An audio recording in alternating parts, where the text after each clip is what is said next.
क्या पढ़ाया था बोले आखिरी? आइसो इलेक्ट्रॉनिक स्पीशीज पढ़ा दिया था। चलो तो अब वो कचरा नाम निकालने बोला था क्या? होमवर्क दिया था, निकाल के दिखाना पड़ेगा।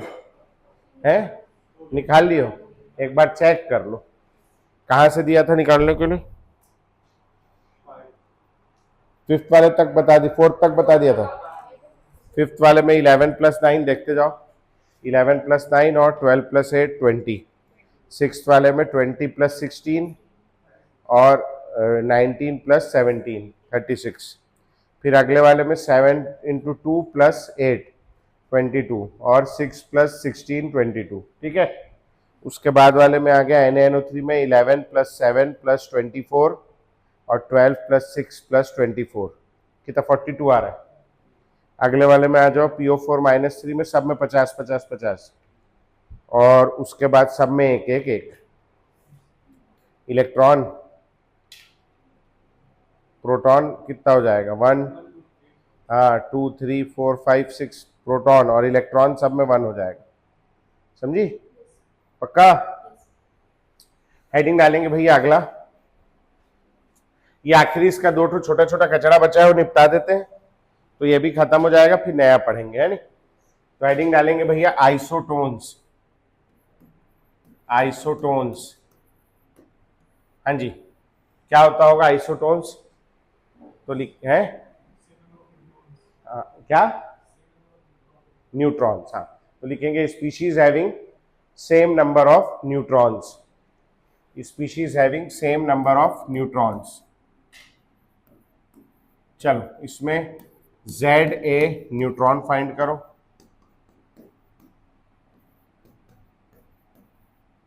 इसमें भी Za और न्यूट्रॉन फाइंड करो। चलो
हो गया।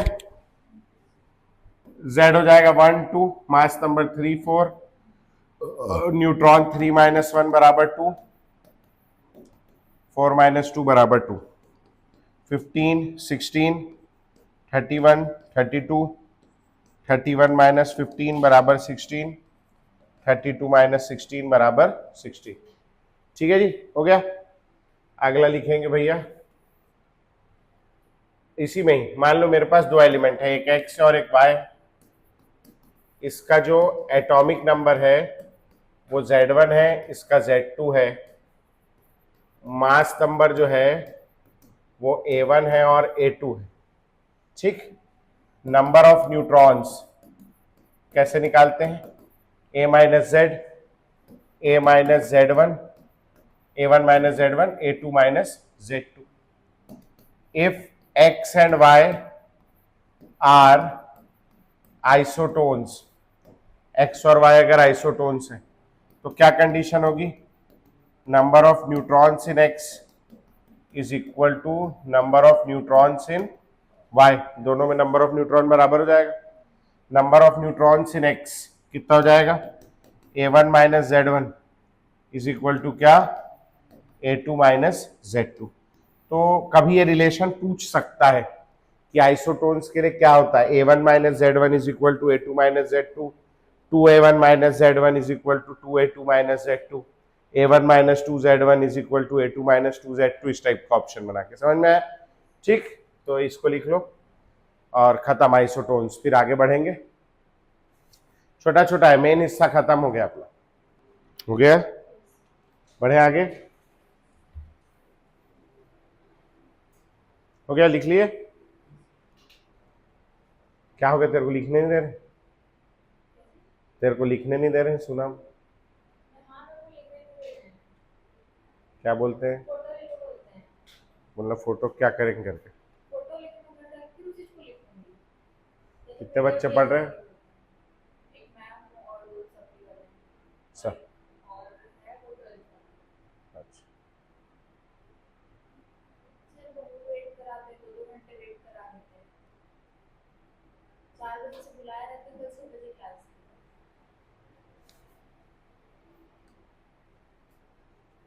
मैं खुद भिलाई में नया हूँ। मैं तो सोचा था कि ये तो बढ़िया जगह है ना, मतलब यहाँ तो बड़े बड़े टीचर हैं, मैं छोटा आदमी हूँ, मैं गरीब आदमी हूँ मैं। लेकिन भाई अब मैं क्या बताऊँ आपको। अगला लिखेंगे iso diapers. Iso diapers, diaper नहीं, डायपर है ना। Iso diapers. चल एक बार वहां जाके देख और सर के पास, खाली है जब तक टहल ले इधर उधर। आइसो डायफर्स लिखेंगे। Species having same difference, species having same difference between, species having same difference between number of neutrons and number of protons, number of neutrons and number of protons। Neutrons और protons में क्या होना चाहिए? Same difference, ठीक है ना। जैसे कि चलो आप मेरे को करके दिखाओ। Sodium 1123, aluminium 1327, Z A proton, neutron, neutron minus proton. चलो निकालो।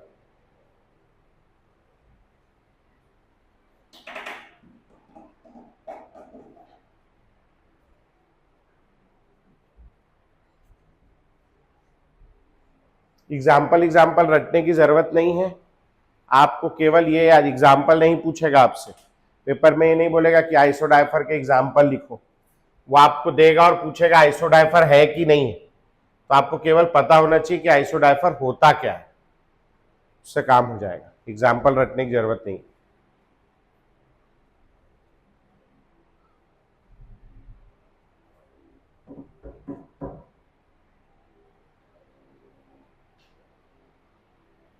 ओके, क्या है बोलो भैया? जेड कितना आ गया? 11, ओ 23, 27, proton equal to Z, neutron A minus Z 20। ये मैं इतनी बार क्यों लिखता हूं? ताकि याद हो जाए। तो आप भी ये कोशिश करें जब मौका मिले तब लिखें, क्योंकि अल्टीमेटली रटना है अपने को, कुछ नहीं कर सकते, केमिस्ट्री बहुत चीजें रटनी पड़ेंगी, है ना। तो ये बेस्ट है, आप लिखते चले, याद होता रहेगा। 27 माइनस 13 कितना आ गया? ये 12, ये आ गया 14। Neutron minus proton, 12 minus 11, 14 minus 13, ये भी 1 आ गया और ये भी 1 आ गया। ठीक है, चलो सड़ीस चीज है। एक्स और वाई दो एलिमेंट है, इसका एटॉमिक नंबर Z1 है, इसका Z2 है, इसका मास नंबर A1 है, A2 है, नंबर ऑफ प्रोटॉन्स Z1 और Z2, number of neutrons A minus Z, A1 minus Z1, A2 minus Z2।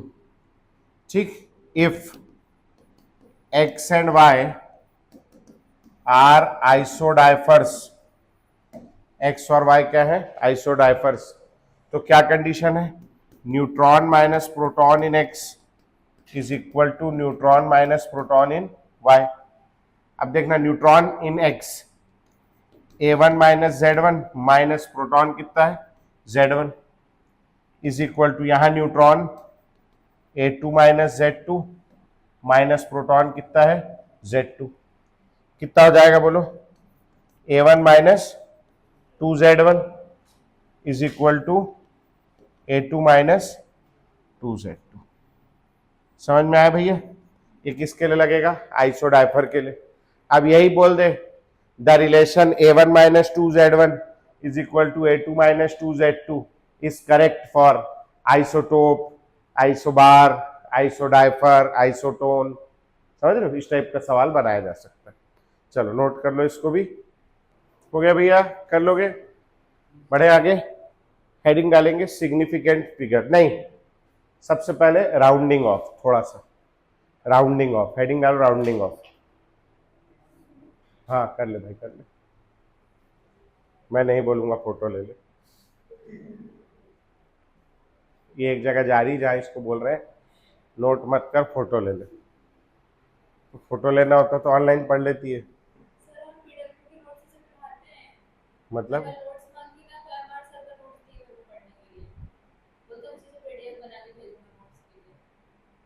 तो MR सर का नोट्स लिख के रखे हो?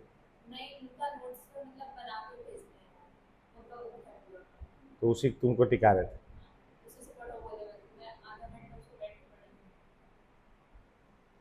तेरे कैसे पता है MR सर का है वो? अरे तेरी, नहीं जानता हूँ, मैं भी उनके साथ पढ़ाया हूँ। MR सर के साथ मैं एक इंस्टीट्यूट में पढ़ाया हूँ 2022-23 में, जब वो PW ज्वाइन नहीं किए थे। उसके पहले वो सर्वोत्तम करके एक इंस्टीट्यूट था जिसका बोर्ड लगा है बाजू में, तो सर्वोत्तम में वो नॉर्मल फैकल्टी थे। कोविड में सर्वोत्तम बंद हुआ तो उन लोगों ने उन्होंने और एक बॉटनी के और एक जूलॉजी के टीचर ने मिलके एक छोटा सा स्टार्टअप किया जिसको नीट सारथी कहते थे वो लोग, है ना। जो लोग क्या करते थे कि टेस्ट सीरीज कराते थे बच्चों की, तो उस टेस्ट सीरीज के वीडियो सॉल्यूशंस में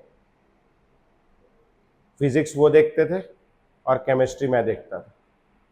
हाँ, MR सर जो है वो मतलब मेरे फ्रेंड के फ्रेंड है, तो ऐसा थ्रू थ्रू में लिंक हो गया, है ना। तब जब मेरी बात होती थी तब वो एक नॉर्मल टीचर हुआ करते थे, तब PW ज्वाइन नहीं किए थे। एक PW में और टीचर है केमिस्ट्री वाला, जिसको जानते होगे आप लोग, पंकज सिजेरिया करके। वो मेरे साथ 2015 में एलन में था। 15 में नहीं, 15 नहीं, 17 में मेरे साथ एलन में थे वो। हम लोग साथ में पढ़ाते थे। हम लोग 2018 में साथ में गोवा घूमने गए थे उनकी कार में। वो रायपुर आते हैं तो मेरे से मिलना होता है उनका हमेशा। साथ के टीचर हैं, दादा दादा करके हम लोग बात करते हैं एक दूसरे को। अब अंदर की बात तो नहीं दिखाऊंगा मैं क्या बात करते हैं।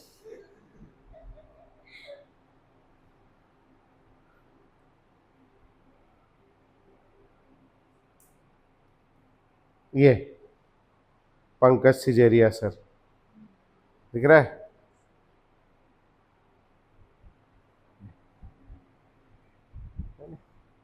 तुम्हारा टीचर छोटा मोटा आदमी नहीं है भाई, है ना।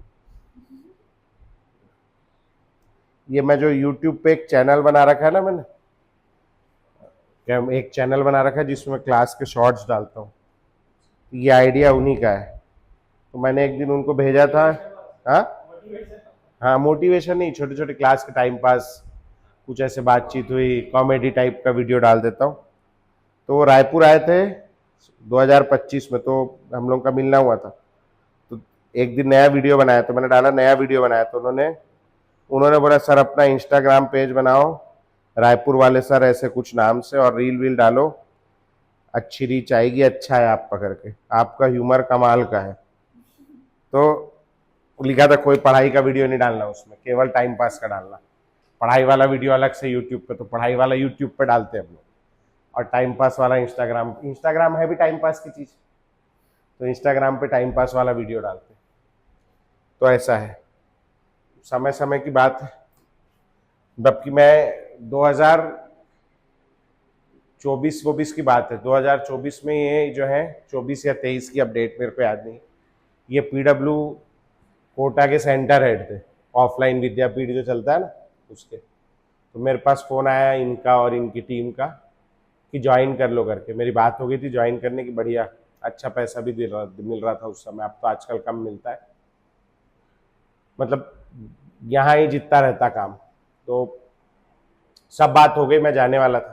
तो फ्राइडे की नहीं, सैटरडे के रात की क्लास थी, तो मैंने बच्चों को लास्ट क्लास में बताया कि बेटा 12th क्लास को कि मैं आज मतलब अब वहाँ हो गया है मेरा, मैं वहाँ जा रहा हूँ, तो अब मैं आगे नहीं पढ़ाऊंगा। ये बात है जुलाई की ना, बच्चे पढ़ रहे हैं मार्च से, 4 महीने से पढ़ रहे हैं मेरे साथ। मैंने बोला कि अब मैं नहीं पढ़ाऊंगा, मैं जा रहा हूँ करके। तो बच्चे तो थोड़ा उदास हो गए, बोले कहाँ से लाएंगे अब दूसरा केमिस्ट्री टीचर करके। अब मैं बेवकूफ़ इतना कि मैंने सैटरडे को बोला कि अब से नहीं पढ़ाऊंगा, बोला संडे एक एक्स्ट्रा क्लास कर लेते हैं, आ जाना करके। तो मैंने संडे सुबह एक्स्ट्रा क्लास में बुला लिया। अब वो क्लास में आए बच्चे, तो जो बच्चे पहले बढ़िया खिलखिला के मेरे से बात कर रहे हैं, वो मेरी तरफ गंदी नजरों से देख रहे हैं। कुछ पीछे बैठ के मुंह फुला के रो रहे हैं। भाई साहब मेरे को इतना बुरा लगा, मैंने बोला यार किसी का भविष्य खराब करना अच्छी बात नहीं है। 40-50 बच्चे थे, मैं बोला कुछ भी हो आप नया टीचर ढूंढने जाएंगे, टाइम लगेगा उनको, है ना। जिससे एक बार बॉन्डिंग जम गई, फिर दोबारा वैसा मिले नहीं मिले उनको दिक्कत आएगी। 12वीं क्लास है।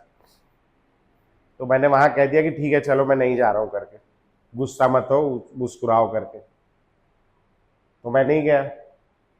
उसके बाद पीडब्ल्यू सेंटर ही कोटा का बर्बाद हो गया। मतलब मेरे कारण नहीं हुआ, वो अपने वजह से हुआ, मगर फिर ना कभी वैसा मौका ही नहीं पड़ा। फिर आजकल इतनी कम सैलरी देने लगे हैं टीचरों को। आजकल क्या हो गया, पहले आकाश इंस्टीट्यूट को चलाते थे 2 टीचर। आकाश इंस्टीट्यूट के मालिक, मैंने आकाश में जॉब किया 4 महीना, तो आकाश के मालिक हैं JC चौधरी, वो टीचर थे। तो टीचर होता है तो टीचरों की बहुत कदर करता है, दूसरे टीचरों को अच्छी सैलरी देता है। LN को भी 4 भाई चलाते थे, जिसमें से 2 टीचर थे। तो वो 2 टीचर जो है वो बाकी के टीचरों को अच्छी सैलरी देते थे। अब ये सब उम्र दराज हो गए, तो ये रिटायर हो गए। इन्होंने रख लिए अब IIM से MBA किए हुए CEO वगैरह। अब जो MBA के, एक तो कॉमर्स वाला ऐसे ही, उसको नहीं समझ में आ रहा कि साइंस के टीचर का क्या इंपॉर्टेंस है। टीचर का बहुत इंपॉर्टेंस है भाई साहब, है नहीं। तो उसको समझ में नहीं आ रहा टीचर का क्या इंपॉर्टेंस है। तो वो जो पहले टीचरों को सैलरी मिलती थी 1 करोड़ 1.5 करोड़ रुपए साल की, 50 लाख 60 लाख रुपए तो नॉर्मल केस था। बहुत लोगों की 50 लाख 60 लाख रुपए तनख्वाह होती थी। अब आजकल वो लोग देते हैं 10 लाख 12 लाख, किसी को बहुत दे दिए तो 20 लाख। तो 20 लाख में कौन काम करने जाएगा। तो आजकल कहीं नौकरी च नहीं रह गई ढंग की। तो जमाना, इसीलिए इंस्टीट्यूटों के हालात इतने खराब है। जो आप ये तीनों सब्जेक्ट वाले ब्रांडेड इंस्टीट्यूट है ना, इनमें आप आज एडमिशन ले लो, इनकी सबसे बड़ी प्रॉब्लम ये है, पहली बात तो टीचर ढंग का नहीं है, और अगर टीचर है भी ढंग का तो ये पक्का नहीं हो कितने दिन पढ़ाएगा। साल में 3 बार रायपुर में एक नया इंस्टीट्यूट खुला PW, उसमें एक बच्चा पढ़ रहा है ड्रॉपर में मेरे पास, उसका छोटा भाई एडमिशन ले लिया था। तो बताया, बोले सर 1 महीना हुआ 11th की क्लास चलते, 3 बार केमिस्ट्री टीचर चेंज हो गए। बताओ आप ऐसे में क्या समझेगा बच्चे। तो भाई साहब अब हालात बहुत खराब हैं, इसीलिए मेरा ये कहना है कि आप आराम से टीचर चुने, इंस्टीट्यूट नहीं। टीचर का मुंह देखें कि हाँ ये टीचर ठीक है और ये मालिक है साल भर पढ़ाएगा, है ना, उससे पढ़ें आप। सिग्निफिकेंट फिगर्स, सिग्निफिकेंट बहुत इजी टॉपिक है? अच्छा पहले राउंडिंग ऑफ बोला था क्या, तो इसके पहले हेडिंग डाल लेंगे, 2 मिनट ही पढ़ना है इसको। राउंडिंग ऑफ, राउंडिंग ऑफ आपको बहुत अच्छे से आता है, ज्यादा तो मैं नहीं बताना चाहता। मान लो मेरे पास कोई नंबर है 149.9, इसको राउंडिंग ऑफ इन 3 डिजिट्स, 3 डिजिट में राउंड ऑफ करना है। मतलब मेरे क्या करना है, इस 9 को ड्रॉप करना है, समझ में आया। This 9 is to be drop, इसको यहां से हटाना है। तो 9 को हटाने के लिए मैं क्या करूंगा, 9 5 से बड़ा नंबर है, तो मैं क्या करूंगा, इसके पीछे वाले नंबर को 1 से बड़ा कर दूंगा। तो 3 डिजिट में जब ये राउंड ऑफ होगा तो कितना हो जाएगा, 150 हो जाए। अब यही नंबर अगर मान लो 149.3 है और इसको सेम राउंडिंग ऑफ इन 3 डिजिट, 3 डिजिट में आंसर देना है अपने को, या नियरेस्ट इंटीजर में आंसर देना है। ये वाला डिजिट क्या करना पड़ेगा, हटाना पड़ेगा, और ये डिजिट हटा दोगे तो क्या आंसर आएगा, 149, 8 नहीं 149, है ना। अब मान लो मेरे पास 149.5 है, ये तो बहुत आसान है। प्रॉब्लम है इसमें कि इसमें क्या करेंगे, बढ़ाएंगे या छोड़ देंगे, समझ में आया? तो ये दोनों लिखो, फिर मैं इसको भर लिखना है अपने को, ये आप हल्का सा एग्जाम्पल लिख लो। फिर मेन अपने को ये लिखना है कि अगर 5 से बड़ा हो तो बड़ा कर देंगे, 5 से छोटा होगा तो सिंपली हटा देंगे, 5 होगा तो क्या करेंगे वो लिखना है, ठीक है।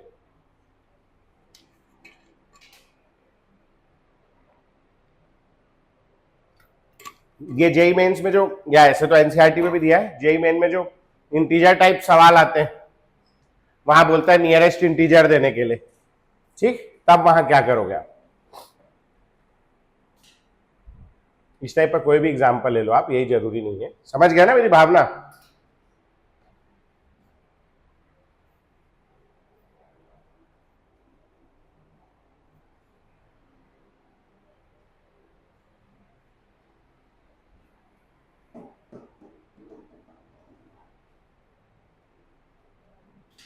हो गया बेटा, कर लिए, आगे लिखेंगे इसके। थर्ड पॉइंट है ना, ये तो फर्स्ट सेकंड हो गया, थर्ड लिखेंगे। If the digit to be dropped, if the digit to be dropped is equal to 5, if the digit to be dropped is equal to 5, then क्या करेंगे, THEN, then is equal to 5, then the preceding digit is left unchanged, the preceding digit is left unchanged, the preceding digit is left unchanged if it is an even number, the preceding digit is left unchanged if it is an even number। किसकी बात कर रहा है, कौन even number? 5 के पीछे वाला, क्योंकि 5 तो इवन नंबर नहीं होगा, कौन होगा? 5 के पीछे वाला। इसका क्या मतलब है, 146.5 को राउंड ऑफ कितना करेंगे, 146, समझ में आ गया? ऐसे लिख लो, 146.5 का राउंड ऑफ 146, क्योंकि ये नंबर क्या है, ये प्रीसीडिंग है, प्रीसीडिंग यानी जो पीछे आता है, प्रीसीडिंग डिजिट है, एंड इस कैसा, इवन। ठीक हो गया, नेक्स्ट लिखेंगे, लिख लिए इतना। if the preceding digit is odd, if the preceding digit is odd, even हो तो छोड़ देंगे, if the preceding digit is odd, it is increased by 1, it is increased by 1 to make it even, to make it even। ठीक, जैसे 145.5 होता, तो अब ये प्रीसीडिंग डिजिट, इसको हटाना है मेरे को, this is to be dropped, है ना, और ये क्या है, प्रीसीडिंग डिजिट, प्रीसीडिंग डिजिट, ये कैसा है भैया, ऑड। तो हम लोग क्या करेंगे, इसको हटा देंगे, किसको, ये वाले 5 को, और इसको 1 से बड़ा कर देंगे, 1 से बड़ा कर देंगे तो आखिरी डिजिट फिर कैसा हो जाएगा, इवन। कुल मिला के इवन चाहिए हमको, है ना, लिख लो इसको भी, ये सड़ी सी बात है एकदम, ध्यान रखना भैया।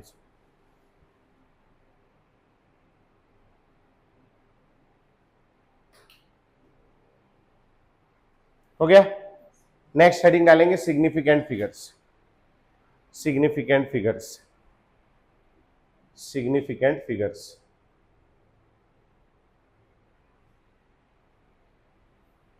हो गया, चलो अब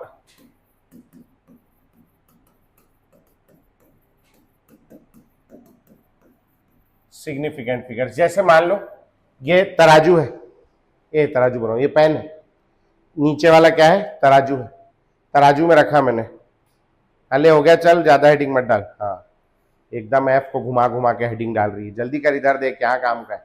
ये तराजू में पेन रखा है, ठीक है, अभी इसका मैंने वजन नापा, इसका वजन आया 26.45 ग्राम, ठीक है, तराजू इतना बताया मेरे को, लेकिन तराजू को अगर मैं और थोड़ा वो कर लूं, ये तो नॉर्मल तराजू था जिसमें आलू नापते हैं, लेकिन सोनार लोगों के पास सोना नापने वाला भी तराजू होता है। सोना जो है आज की तारीख में वो करीब 16,000 रुपए ग्राम चल रहा है। तो अगर मैं मिलीग्राम की भी बात करूंगा, है ना, 100 मिलीग्राम की, तो 100 मिलीग्राम मतलब लगभग 150 रुपए का हो जाएगा। तो सोनार 150 रुपए से छोड़ेगा दिन में अगर 5 बार, तो 7-8 हजार, मतलब 1,500-2 हजार रुपए का नुकसान हो जाएगा उसको। समझ आ रही बात? तो सोनार ऐसे छोड़ेगा क्या? नहीं। तो उन लोगों का जो तराजू रहता है, देखा है आप लोगों ने, सोनार की दुकान गए हो कभी? उसका जो तराजू रहता है वो और ज्यादा अच्छा रहता है, और ज्यादा एक्यूरेट तराजू होता है। तो मैंने उसमें डाला इसको। तो जो मेरा वजन आ रहा था 25.45, अब वो वजन आ रहा है 25.4532 ग्राम। मेरा इंस्ट्रूमेंट और अच्छा हो गया। मेरा पहले आंसर यहां इतना ही क्यों आ रहा था? इंस्ट्रूमेंट की लिमिटेशन थी। इंस्ट्रूमेंट डेसिमल के बाद 2 ही डिजिट तक फाइंड करता था। मैंने अच्छा इंस्ट्रूमेंट लिया 45.32 ग्राम, और इससे अच्छा इंस्ट्रूमेंट ले लूं, साइंटिफिक इंस्ट्रूमेंट ले लूं कोई, तो उसने मेरे को मदद करी और बताया 25.32175 ग्राम। समझ में आया? ठीक, ये चलता जा रहा है मामला। जितना अच्छा इंस्ट्रूमेंट होगा उतना डिजिट आगे बढ़ता जाएगा, उतना अच्छा कैलकुलेशन, उतना अच्छा मेजरमेंट होगा मेरा। समझ में आया? पक्का? ठीक। अब इससे भी अच्छा इंस्ट्रूमेंट ले लूं मैं, तो हो सकता है कि यहां आंसर 3 आ जाए, या हो सकता है कि 26.453217 आ जाए। ठीक। अब अगर मैं इसको राउंड ऑफ करूंगा, राउंडिंग ऑफ, इस डिजिट को हटा रहा हूं मैं, यहां भी इस डिजिट को हटा रहा हूं, यहां भी राउंडिंग ऑफ कर रहा हूं, तो इस डिजिट में आंसर क्या आएगा बोलो? 26.453217। और यहां पे आंसर क्या आएगा बोलो? 26.453218। समझ में आया? ठीक। ये वाला जो डिजिट है, ये वाला डिजिट, ये किस पे डिपेंड करता है? इसके बाद वाले डिजिट पे। या मान लो मैंने कोई कैलकुलेशन की, मैंने कैलकुलेशन की थी यहां तक के, अब ये वाला जो डिजिट है, ये वाला, ये किस पे डिपेंड करेगा? इसके बाद वाले डिजिट में। अगर इसका बाद वाला डिजिट 3 आता है तो 7 रहेगा, और इसका बाद वाला डिजिट अगर 8 आ जाता है तो 7 नहीं रहेगा, 7 8 में कन्वर्ट हो जाएगा। मतलब इस कैलकुलेशन के अंदर, ये जो कैलकुलेशन की है मैंने, ये जो मास है 26.453217, इसमें इतना डिजिट जो है वो सर्टेन डिजिट है, और ये वाला डिजिट कैसा है? अनसर्टेन डिजिट है। क्यों अनसर्टेन डिजिट है? ये डिजिट किस पे डिपेंड कर रहा है? इसके बाद वाले पे। अगर इसके बाद वाला 1 आएगा तो ये रहेगा, इसके बाद वाला 9 आएगा तो ये नहीं रहेगा। समझ में आई बात? तो हर कैलकुलेशन में, हर मेजरमेंट में कुछ सर्टेन डिजिट होते हैं और एक अनसर्टेन डिजिट होता है। आखिरी वाला डिजिट क्या होता है? अनसर्टेन। समझ में आया? तो लिखेंगे every measurement has some certain digits, every measurement has some certain digits and one uncertain digit. Every measurement has some certain digits and one uncertain digit. समझ में आ गया पक्का? The sum of number of certain digits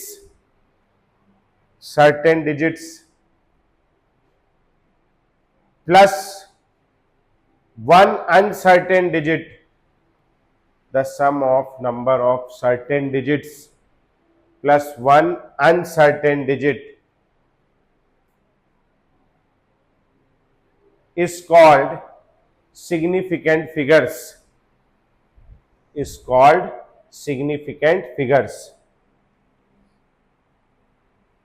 समझ में आ गया significant figure क्या है? तो अब इसके अंदर, अच्छा खैर छोड़ो, अभी पहले ऐसा नोट करो, पहले समझ में आया सर्टेन अनसर्टेन क्या होता है। समझ आ गया?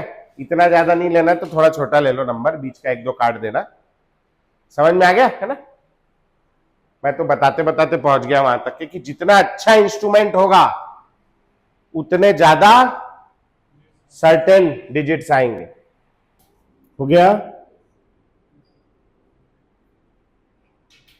लिखेंगे भैया आगे, greater the number of certain digit, greater the number of significant figures, greater the number of significant figures, greater the number of significant figures, greater the accuracy, greater the accuracy of a measurement, greater the number of significant figures, greater the accuracy of a measurement। समझ में आ गया? ठीक, जितना ज्यादा significant figure होगा उतना ज्यादा accuracy रहेगी। दिख रहा है? जितना आगे तक के करते जाओगे आप। ठीक, अगला हेडिंग डालेंगे, rules to determine significant figures, rules to determine significant figures, rules to determine significant figures, rules to determine significant figures. लिखेंगे भैया, number 1, all non-zero digits, all non-zero digits, all non-zero digits are significant, all non-zero digits are significant।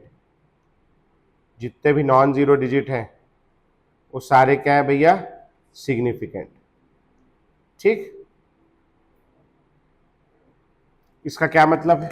इसका ये मतलब है कि अगर कोई number है मेरे पास में 23.147, तो उसमें सिग्निफिकेंट फिगर्स कितने हैं?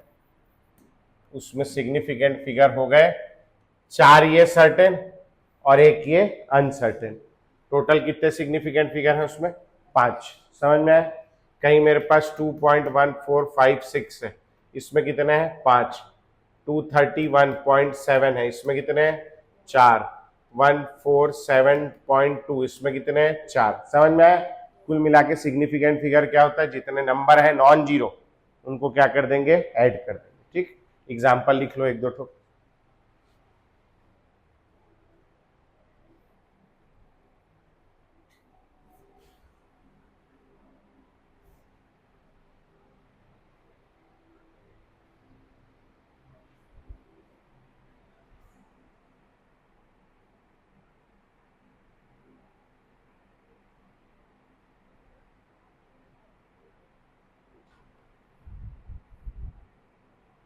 हो गया?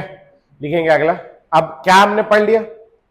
All non zero digits are, तो अब कौन बच गया? नॉन जीरो हो गए सारे, तो अब क्या बच गया? जीरो। अब जीरो कहां कहां हो सकता है? एक नंबर है उसके बाद जीरो हो सकता है, कोई नंबर है उसके पहले जीरो हो सकता है, या दो नंबर के बीच जीरो हो सकता है, या बाद हो सकता है, या पहले हो सकता है, या बीच में हो सकता है। बीच वाले से शुरू करेंगे। ठीक है, तो लिखेंगे भैया, zeros in between, zeros in between two non-zero digits, zeros in between two non-zero digits are significant, zeros in between two non-zero digits are significant। तो लिखेंगे भैया 2001, कितने सिग्निफिकेंट फिगर हो गए? 4। समझ में आया? ठीक, 43.007, कितने सिग्निफिकेंट फिगर हो गए? 5। सब गिन लेना है। समझ में आया? लिख लो ऐसे उदाहरण।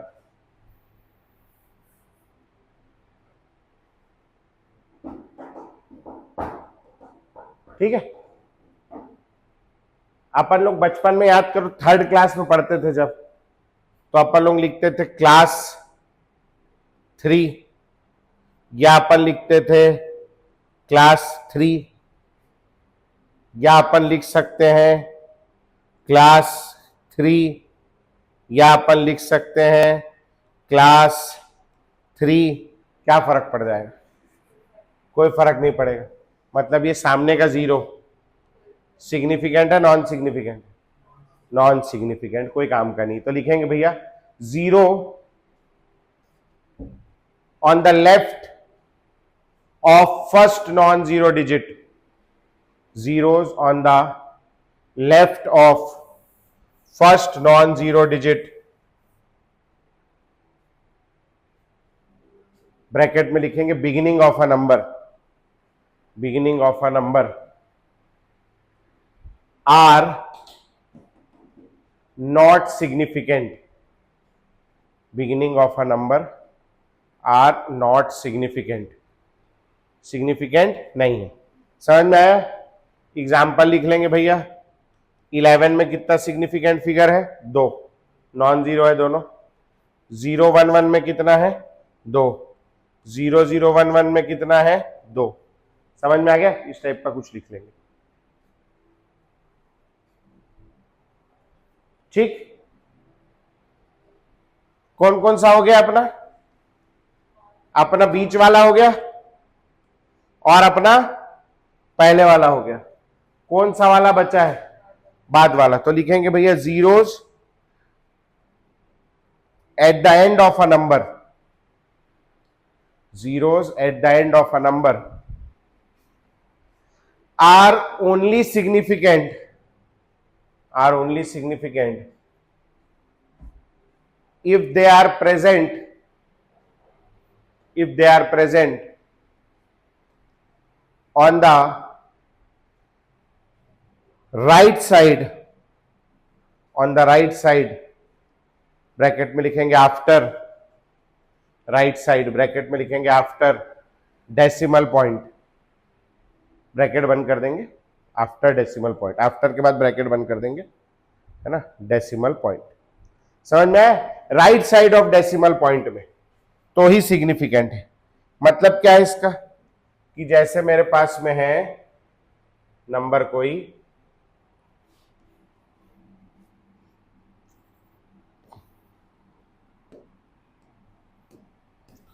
243.0, तो मैंने ये 0 निकाला है। समझ में आया? सॉल्व करके 04 अगर आ जाता है तो 4 नहीं भी आता, मान लो 0 है। अब इसके आगे मैंने कैलकुलेट किया ना 0, मैंने मेजर किया है, 0 आया है। अच्छा, इसके बाद क्या हो सकता है? अब या तो 4 आ जाए या तो 6 आ जाए। अगर 4 आ जाएगा तो 0 4 रहे, मतलब 0 0 ही रहेगा, और 6 आ जाएगा तो 0 कायम कन्वर्ट हो जाएगा 1 में। मतलब मेरे कहने के मतलब है कि ये वाला नंबर सर्टेन है अनसर्टेन? अनसर्टेन। और ये वाले नंबर कैसे हैं? सर्टेन। सिग्निफिकेंट फिगर क्या होता है? सर्टेन प्लस, तो कितने हो जाएंगे? 4। समझ में आए? डेसिमल के बाद यही ऐसा लिखा होता 2430, तो मैं इसको कैसा लिख सकता था? मैं इसको लिख सकता था 243 इंटू 10 की पावर 1 लिख सकता था। तो ये जो है इसमें केवल कितना सिग्निफिकेंट फिगर होगा? 3, ये डेसिमल का पॉइंट बताने के लिए। समझ में आया? ठीक, डेसिमल के बाद का जो 0 है वो कैसा होगा? Significant decimal. यहां इसके पहले केवल क्या बताने के लिए? आपका डेसिमल का पोजीशन कहां लगेगा। समझ में आ गया? 243 इंटू 10 की पावर क्या कर देंगे उसको? 1। तो इसमें भी कितने सिग्निफिकेंट फिगर होंगे? 3। इसमें कितने होंगे? 4। डेसिमल के बाद वाला 0 सिग्निफिकेंट होगा। जैसे मान लो मेरे पास ऐसा है 40000, इसको मैं कैसे लिख सकता हूं? 4 into 10 raise to the power 4 लिख सकता हूं ना। यहां सिग्निफिकेंट फिगर कितना होगा? सिग्निफिकेंट फिगर हो जाएगा 1, बाकी सब डेसिमल का पोजीशन बताने के लिए। लेकिन मेरे पास ऐसा है 200.002 है ना, तो मैं इसको ऐसा नहीं लिख सकता 2 into 10 raise to the power 2, नहीं लिख सकता, 2 मिसिंग हो जाएगा। तो मैं इसको कैसे लिखूंगा? 2.00002 into 10 raise to the power 2 भले, into 10 raise to the power 2 भले लिख सकता हूं। समझ में आया? तो ऐसे केस में कितने सिग्निफिकेंट फिगर हो जाएंगे? 1 2 3 4 5 और 6 सिग्निफिकेंट फिगर। समझ में आया? उसी प्रकार मेरे पास 200.0 है, तो मैं इसको कैसे लिखूंगा? 2.000। मेरे को लिखना पड़ेगा, मैं फाइंड किया उस जीरो को, into 10 raise to the power क्या? 2। तब यहां कितने सिग्निफिकेंट फिगर होंगे? 4। डेसिमल पॉइंट के बाद वाला जीरो क्या होगा? सिग्निफिकेंट। समझ आ गया? डेसिमल पॉइंट के पहले वाला अगर लास्ट जीरो है तो वो सिग्निफिकेंट नहीं होगा। समझ आ गई बात? पक्का? इसी प्रकार से लिख लो आप, तो आपको ध्यान रहेगा। हो गया? बढ़े आगे? बढ़े? चलो अगला लिखेंगे भैया,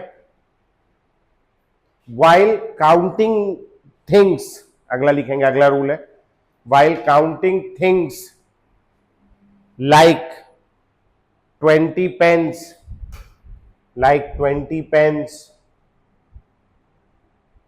30x, 20 pence, 30x, 30 eggs, eggs पे अंडा, मुर्गी का अंडा, eggs, 30 eggs, EGGS, eggs अंडा है, ब्राह्मण है? अरे तो कम से कम अंडा समझ। 20 पेन को मैं क्या लिख सकता हूं? 20.0 पेन लिख सकता हूं कि नहीं लिख सकता हूं? लिख चुकी, तो होल नंबर है। मैं इसको ऐसा लिख सकता हूं 20.00 पेन। कोई मेरे पास पेन का टुकड़ा थोड़ी ना, पूरा सहगा पेन है ना। मैं इसको कैसा लिख सकता हूं? 20.1 2 3 4 5 6 7 8 9 10, कितना भी लिख सकता हूं, गलत नहीं है। तो ऐसे केस में सिग्निफिकेंट फिगर्स कितने होंगे मेरे पास? इनफाइनाइट। समझ में आया? तो लिखेंगे जब कोई पक्का पता है, जैसे हम लोग इस समय होल नंबर में लोग बैठे हैं, ऐसा नहीं कि हमारे पास में 15.3 लोग बैठे हैं, 0.3 में तो नहीं है, पूरा है ना, सबके दो हाथ है, सबके दो पैर, तो वो पूरा पूरा इंसान है अपने पास। समझ में आ रही मेरी बात? तो हम लिखें 20 पीपल, 20.0 पीपल, 20.00। वैसे पेन को भी पूरा लिख सकते हैं, अंडे भी पूरे लिख सकते हैं, थिंग्स है वो। समझ में आ गया? बेंच लिखने जा रहे हो तो इस कमरे में 25 बेंच है, 25.0 बेंच है, 25.00 काउंटिंग है वो, तो वो कभी उसमें कोई अनसर्टेनिटी आएगी क्या? आप सर्टेन हो ना यहां कितनी बेंच है, गिन के बता दोगे? कितना पंखा? 1 2 3 4 5 6 पंखा लगा है। 6.0 6.00 6.00। समझ में आ रही बात? तो क्या लिखा है मैं? When counting thing like this and this we have infinite significant figures, we have infinite significant figures. ये इसको लिख लेंगे, ये वाले को 20 पेन्स, 20.0 20.00 और फिर कंझा के खूब सारा जीरो है नहीं। हो गया यहां तक के? पक्का? बढ़े आगे? चलो तो आगे बढ़ेंगे भैया। अगला हेडिंग डालेंगे, find out number of significant figures, find out number of significant figures in the following.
क्या पता है, आंसर है आगे आप लोग का।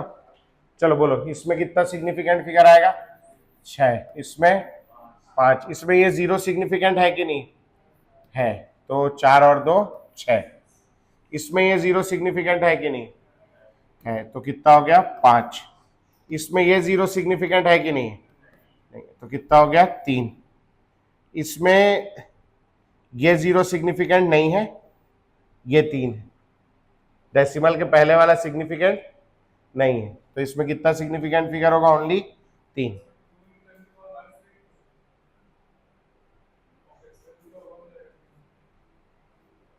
डेसिमल के बाद वाले सिग्निफिकेंट, डेसिमल के बाद रूल के हिसाब से है, डेसिमल के बाद वाले सिग्निफिकेंट है ना। अच्छा, ये वाले में कितना सिग्निफिकेंट फिगर हो जाएगा? 1। इसका तो इवन एग्जांपल एनसीईआरटी में भी दिया हुआ है। कहाँ है? मेरे पास थी एनसीईआरटी, 1 मिनट रुकना ना। हाँ देख लेते हैं ना, चूंकि बहुत सारा टॉपिक है, ऐसे बहुत।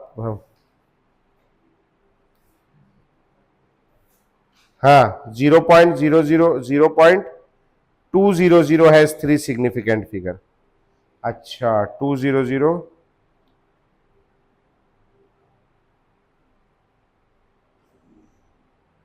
इसका नहीं दिया, मगर हाँ इसमें 3 ही होगा, चूंकि डेसिमल के बाद वाला सिग्निफिकेंट लेना है। हाँ इसमें कितना होगा? 1, इसमें कितना होगा? 3, इसमें कितना हो जाएगा? ये वाला सिग्निफिकेंट है कि नहीं है? तो ये वाला भी क्या हो जाएगा? सिग्निफिकेंट, चूंकि दोनों सिग्निफिकेंट के बीच में। कितना हो गया? 5, इसमें ये वाला सिग्निफिकेंट और ये वाला कितने हो गए? 2, चूंकि डेसिमल के पहले हो, डेसिमल के बाद चाहिए अपने को। इसमें ये वाला सिग्निफिकेंट और ये वाला सिग्निफिकेंट नहीं, ये वाला है कि नहीं है? डेसिमल के बाद है ना, तो वाला है। और अगर ये सिग्निफिकेंट और ये सिग्निफिकेंट है तो ये भी है। समझ में आ गया?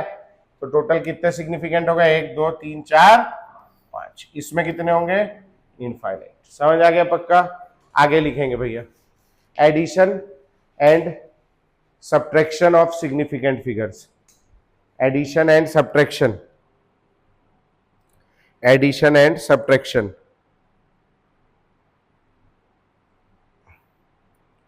of significant figures।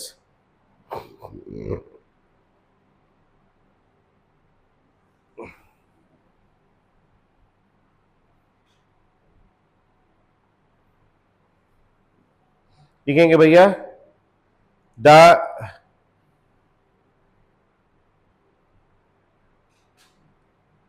reported answer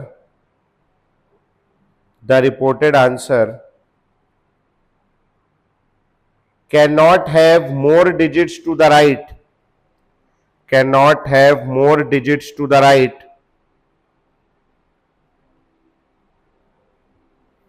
of the decimal. The reported answer cannot have more digits to the right of the decimal than either of the more digits to the right of the decimal than either of the original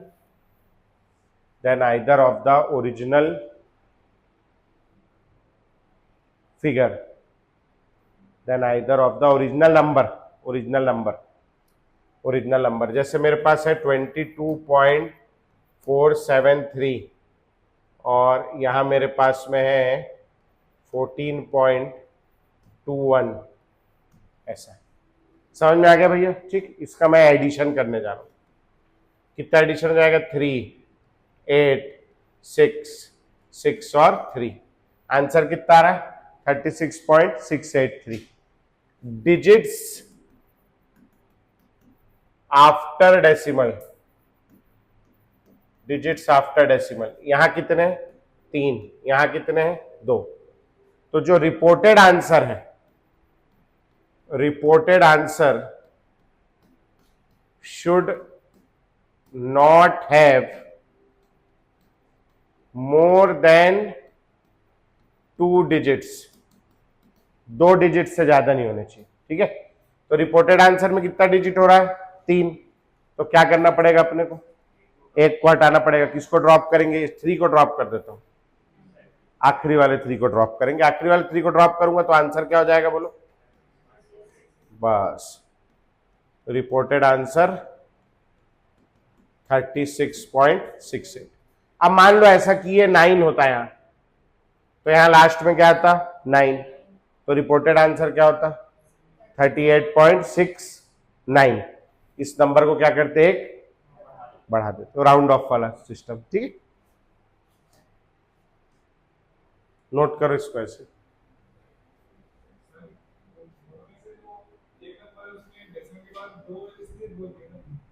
हाँ, 2 से ज्यादा नहीं होना चाहिए, क्योंकि इसके आगे क्या है वो हमें पता नहीं ना, अनसर्टेनिटी है इसके बाद बहुत ज्यादा, तो हमारे रिजल्ट में भी अनसर्टेनिटी आ जाएगी। सर्टेनिटी यहां तक है, तो हमारा आंसर कैसा होना चाहिए? सर्टेन, इसीलिए हमने उसको हटा दिया।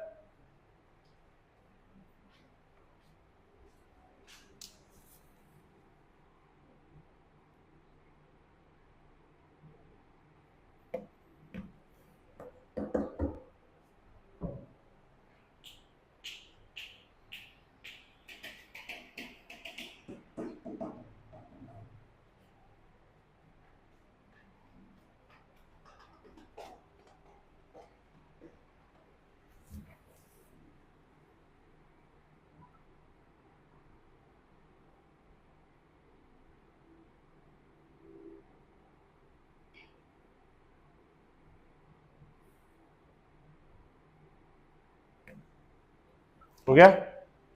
चलो अगला लिखेंगे multiplication and division. Addition subtraction का नियम समझ में आ गया भैया? ये याद करना पड़ेगा, आपकी जिम्मेदारी है। अभी मैं PYQ कराऊंगा, देखो है बहुत सड़ी सी चीज, ये क्या चीज है, नहीं पढ़ाना चाहिए, लेकिन 2 बार जेई मेन में आ गया तो फिर पढ़ना पड़ेगा, फिर सब चीज अच्छी है ना।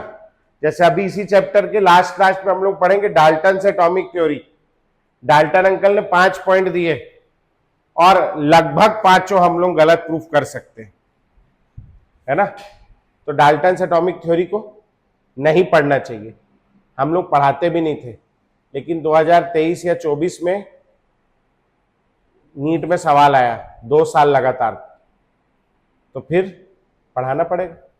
एक आध साल जेई में भी आया स्टेटमेंट बेस्ड कि डाल्टन थ्योरी के अनुसार क्या सही है, तो अब वो आ गया, तो फिर तो पढ़ा नहीं पढ़ाएंगे। तुम बोलोगे अरे नहीं पढ़ा रहे हो सर, जबकि है बहुत सारी सी चीज, क्योंकि गलत चीज है पूरी। अब मैं कल 11वीं में पढ़ा रहा हूं तो एक लड़का मेरे से लड़ रहा है, सर गलत है क्यों पढ़ा रहे हो? अब उसको कौन समझाए कि गलत सही तो है ही नहीं कुछ, सब तो नंबर देवता है नहीं। भले वो जीके पढ़ाना, अभी मेरे को आप बताओ, आप यहाँ केमिस्ट्री क्यों पढ़ रहे हो? क्योंकि आपके पेपर में केमिस्ट्री आता है, कल से कह दे हिंदी व्याकरण आएगा तो आप तुरंत संज्ञा सर्वनाम पढ़ने लगोगे, है कि नहीं? क्या मतलब है आपको केमिस्ट्री से? कोई लेना देना नहीं, आपका लेना देना एग्जाम से, है कि नहीं? अगर कह दे फिजिक्स नहीं आएगा तो तू मेरे लग रहा नंगे पांव डोंगरगढ़ दौड़ जाएगी सीधा, है नहीं? कि भगवान, बायो वाले तो सही में दौड़ जाएंगे, भगवान अच्छा हुआ नहीं आएगा। और जेई वालों कह दे मैथ से नहीं आएगा तो उनसे ज्यादा खुश नहीं होगा, क्योंकि बड़े से बड़ा बच्चा मैथ्स के पेपर में 4 तो 5 तो 8 तो सवाल बना के आता है, और फिजिक्स में 20 तो बना के आता है, केमिस्ट्री में 22 तो बना के आता है नहीं? तो यही कहानी। आगे लिखो भैया, multiplication and division. Multiplication and division, addition subtraction में हो गया, मल्टीप्लीकेशन एंड डिवीजन में द रिपोर्टेड आंसर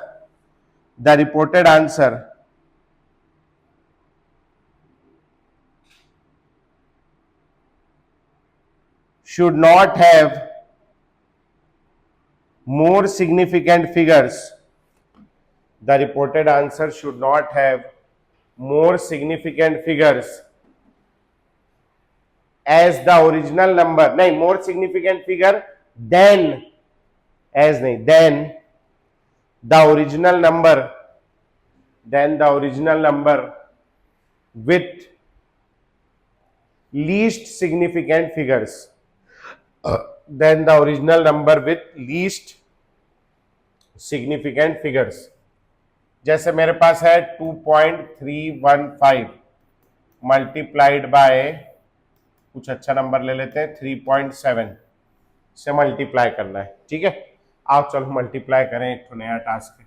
7 पंचे 35, carry over 3, 7 one 7 8 10, carry over 1, 21 और 2 22, कैरी ओवर 2, 14 और 2 16, क्रॉस लगाएंगे 15, कैरी ओवर 1, 3 और 1 4, 9 और ये 6, आंसर आएगा 5 0 7, इधर 11 7। ठीक है, इसको काट दो, इसको काट दो भैया ना।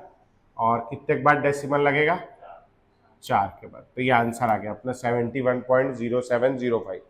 ठीक, इसमें सिग्निफिकेंट फिगर्स, इसमें कितना सिग्निफिकेंट फिगर है? 4। इसमें कितना है? 2। इसमें कितना दिख रहा है? बहुत सारा। ये आंसर है ना। तो reported answer should not have क्या? More than 2 significant figures. ठीक है, इतना सिग्निफिकेंट है क्या हमारा आंसर? ये तो इतना ही सिग्निफिकेंट हो सकता है ना जितना ही। अब मैं यहां पर 6 डाल दूंगा तो मेरा तो अनसर्टेनिटी खड़ा हो जाएगा ना। समझ में आ रही बात मेरी? तो मेरा आंसर कितना ही सिग्निफिकेंट हो सकता है? केवल 2 डिजिट तक के। मेरे को मेरा आंसर कैसा चाहिए? सिग्निफिकेंट। अब सिग्निफिकेंट कैसे आएगा भैया? 2 सिग्निफिकेंट फिगर। मतलब क्या करेंगे? इस आंसर को 71 तक राउंड ऑफ कर देंगे। बोलो 71.0 है, कितना आ जाएगा? तो रिपोर्टेड आंसर होगा अपना 71। समझ आ गया पक्का? ठीक, चल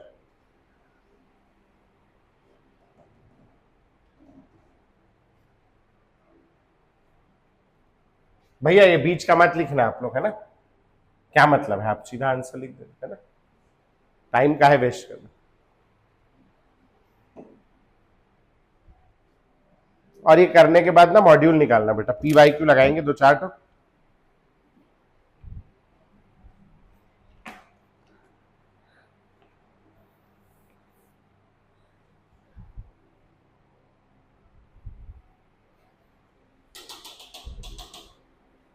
क्या चाय दे तो पी लेंगे, हैं?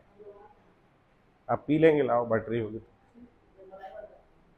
अरे नहीं, कोई सा भी दे दो। और नहीं नहीं नहीं, मेरे को नहीं, आप लोगों के लिए। आप नहीं पीते? नहीं नहीं सर, इतना मैं सही में नहीं पीऊंगा। मैं ब्लैक टी वाला हूँ बस। मैं तो चखने के लिए, आप बुला लिए तो आ गया मैं प्रेम में, क्योंकि चाय वाय चीज तो ऐसे प्रेमी लोगों की चीज है ना। और चाय पिए कई साल हो गए, चाय पीना छोड़ दिया हूँ मैं। असल में पहले कोचिंग में ना हर क्लास के बाद चाय आ जाती है, तो दिन भर में 6 मतलब 5 बार तो आप क्लास ले रहे हो, 5 चाय वो हो गई। फिर घर में पी रहे हो, फिर बाहर कभी बाहर निकल गए, बाहर पी लिए, 6-7 चाय हो जाती थी।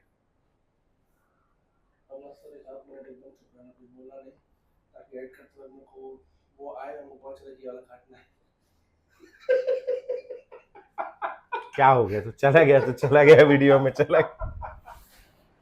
हो गया बेटा?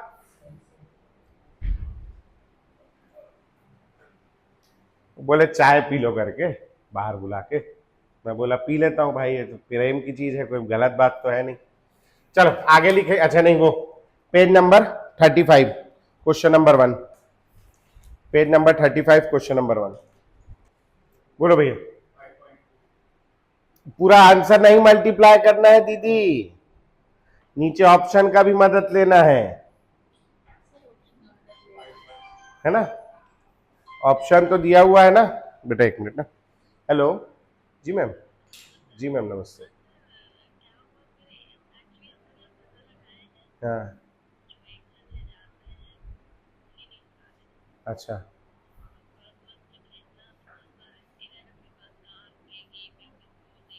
मैम वो कोरियर वाले होते हैं ना, कोरियर कंपनी, कोई सी भी, किसी भी कोरियर में डलवा दीजिए। ये जो क्वेश्चन है ना, इसको सही में सॉल्व नहीं करना है। अपने को ये पता है, सवाल में दिया हुआ है द डेंसिटी की जो वैल्यू है वो है 2.15 ग्राम पर ml, mass of 2.5 ml solution, 2.5 ml उसका वॉल्यूम दिया है, मास पूछा है। फोन चालू था तो गूगल बताने लगा। तो डेंसिटी बराबर क्या होता है? Mass upon volume. मास बराबर क्या होगा? Density into volume. डेंसिटी कितनी हो गई 2.15, 2.15 मल्टीप्लाइड बाय 2.5। अब इसका जो आंसर है वो आपको खुद मल्टीप्लाई नहीं करना है, ऑप्शन की भी सहायता लेना है। ऑप्शन में दिया हुआ है कितना आ रहा है 5375 इंटू 10⁻³ ग्राम या 5.375 ग्राम। समझ में आ गया। अब जो रिपोर्टेड आंसर है वो कितने डिजिट में होना चाहिए, यहां सिग्निफिकेंट फिगर कितने, ये वाले में 3 है और इसमें कितने हैं 2, तो जो रिपोर्टेड आंसर है इसमें कितने सिग्निफिकेंट फिगर चाहिए, 2 सिग्निफिकेंट फिगर चाहिए। तो 2 सिग्निफिकेंट फिगर चाहिए तो अपने को इसको हटाना पड़ेगा, इस 75 को हटाना पड़ेगा, और 75 को हटाएंगे तो अपना रिपोर्टेड आंसर कितना हो जाएगा, रिपोर्टेड आंसर हो जाएगा 5.4। समझ में आया।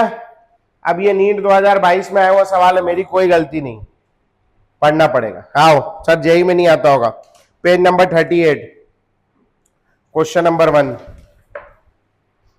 उसी साल जेई में भी आया। ठीक है, तो सर पूरे साल में एक क्वेश्चन आया तो भाई मैं तो सबकी तैयारी कराता हूं ना, एक एक बनना चाहिए। ए भैया यार रहने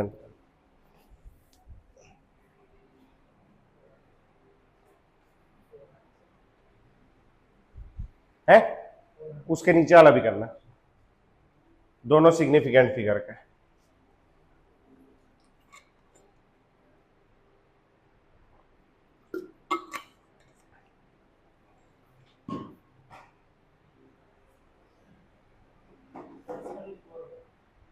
मैं पढ़ूंगा।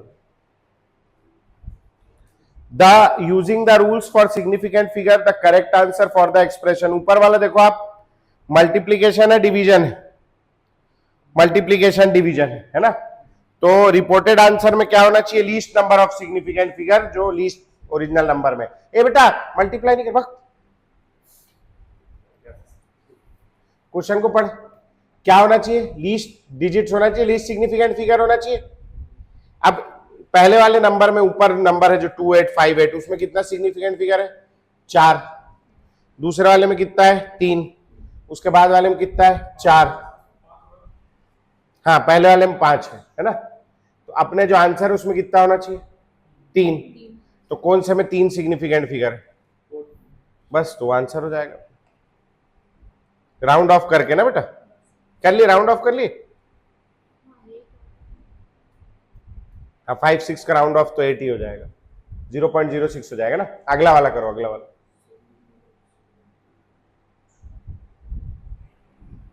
पहले वाले में कितना सिग्निफिकेंट फिगर है 5 है,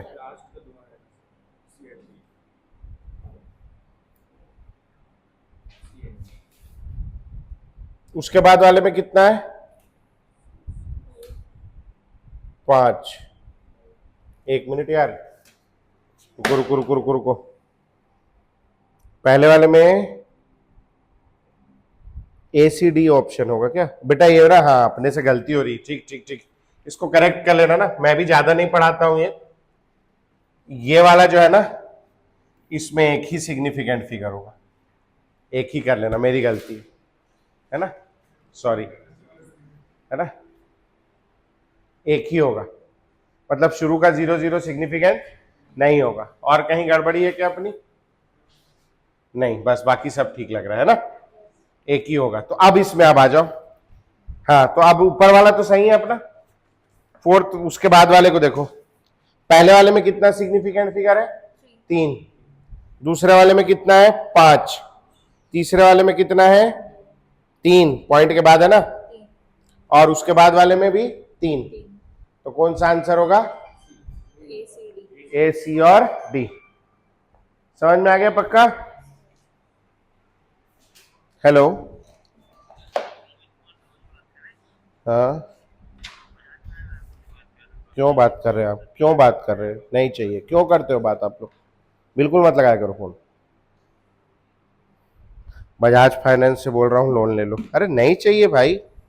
page number 42 question number 1 and 2,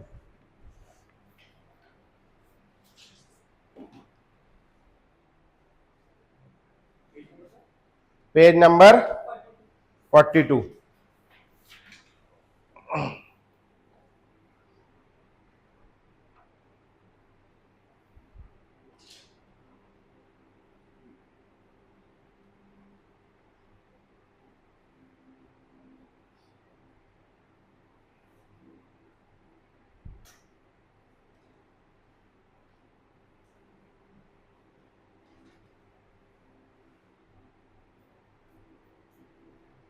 page number 42, question number 1 and 2। बोलो, पहले वाले में कितना सिग्निफिकेंट फिगर होगा? नहीं रे, 3। बाद वाला तो सिग्निफिकेंट होगा ना, डेसिमल के बाद है, पहले वाला नहीं होगा, बाद वाला तो होगा। ठीक है, और दूसरे वाले में 1 2, इसमें तो सारे हो जाएंगे ना, 1 2 3 4 5 6 7, 7 है 8 है? 8 है। 50,000 है ना, 5 और 3 8 हो जाएंगे। समझ आ गया? ठीक, थोड़ा सा कंफ्यूजिंग है मगर बन जाएगा, है ना। याद रखना, इसीलिए कह रहा हूं, रूल सारा सा है। अच्छा, और ऐसा नहीं कि बार बार आता है तो आदमी को ध्यान रहे, 2021-23 के बाद से अभी तक नहीं आया है, अब आ गया तो कोई भरोसा नहीं है ना, आपकी जिम्मेदारी। अगला हेडिंग डालेंगे precision and accuracy. Precision and accuracy, precision and accuracy, precision and accuracy, precision and accuracy, precision and accuracy. जी मैम, जी।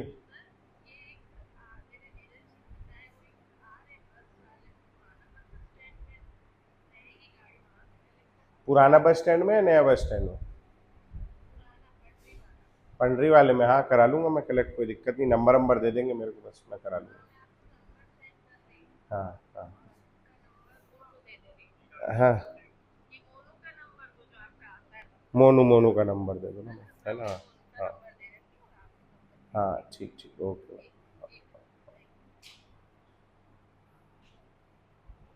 हाँ, क्या बोल रहा था मैं? प्रिसीजन एंड एक्यूरेसी लिखेंगे भैया। Accuracy is the closeness, accuracy is the closeness of a value, accuracy is the closeness of a value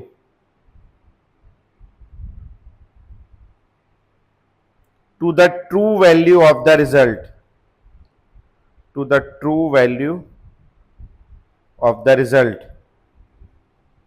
ठीक है, to the true value of the result, ठीक है ना। अगला लिखेंगे precision, precision, precision is the closeness, is the closeness of different values, different values, different values of measurement, different values of measurements for the same quantity, for the same quantity। समझ में आया? ठीक, ये एक वायर है, ठीक है, इस वायर का जो लेंथ है वो है 2.436 मीटर, ये वायर का लेंथ है। समझ में आया? ज्यादा हो गया क्या? 2.4 मीटर कर देते हैं, समझने में आसान। ये इसका लंबाई है, ठीक। एक आदमी है बॉय ए, एक है बॉय बी और एक है बॉय सी, ठीक है। इसका जो आंसर आ रहा है, जब भी मेजर कर रहा है, इसका आंसर आ रहा है 1.3, 1.32 और 1.29। समझ में आ रहा है? दिस इज एक्यूरेट और नॉट एक्यूरेट। ये कैसा आंसर है? दिस इज एक्यूरेट आंसर या करेक्ट आंसर। करेक्ट आंसर कितना है मेरा? 2.4। एक लड़का है ए जो इसको मेजर कर रहा है, बार बार कितना मेजर कर रहा है? इतना मेजर कर रहा है। दिस इज एक्यूरेट और not accurate? This is not accurate. समझ में आ गया? एक्यूरेट तो समझते हो ना, अब एक सही नहीं है तो क्या है, एक्यूरेट नहीं है। बट प्रिसाइज, वो बार बार सेम गलती कर रहा है, तो कैसा है, प्रिसाइज। समझ में आ गया पक्का, ठीक। बॉय बी का आंसर आ रहा है, पहली बार आया 2.41, दूसरी बार आया 2.39, दूसरी बार आया 2.42। एक्यूरेट 2.4 तो किसी का आता ही नहीं, चलो एक आ गया मान रहा हूं, लेकिन आप कोई भी कैलकुलेशन को, कोई भी साइंटिफिक रिजल्ट को आप 3-4 बार करते हो। टाइट्रेशन भी जब हम लोग करते हैं तो 3-4 बार करते हैं। समझ में आ रहा है? तो ये हमारा कैसा आ रहा है, एक्यूरेट है कि नहीं? ये कैसा है, एक्यूरेट, और क्लोज भी है, तो दिस इज कैसा, एक्यूरेट एंड प्रिसाइज। समझ में आया, ठीक। एक आदमी आंसर लेके आ रहा है, बॉय सी 1.35, दूसरा आंसर ले रहा है 3.21 या 25, तीसरा आंसर ले रहा है 2.75। इनमें से कोई भी आंसर एक्यूरेट है क्या? क्या ये आंसर एक दूसरे से प्रिसाइज है क्या? तो this is neither accurate nor precise. समझ में आ गया? जैसे मेरी उम्र जो भी है ना, मतलब मेरी उम्र मान लो 20 साल, 20 साल अच्छा लगता है मेरे को, मेरी उम्र 20 साल है ना, और इससे पूछ रहे सर की उम्र कितनी, ये बार बार बोल रही सर की उम्र 35 साल है, सर की उम्र 35 साल है, सर की उम्र 35, एक बार 35 बोली, मैं बोला नहीं तो 36 बोल रही, एक बार मैं बोला नहीं तो 34 बोल रही, तो मेरी उम्र तो 20 है, तो ये एक्यूरेट हुई क्या?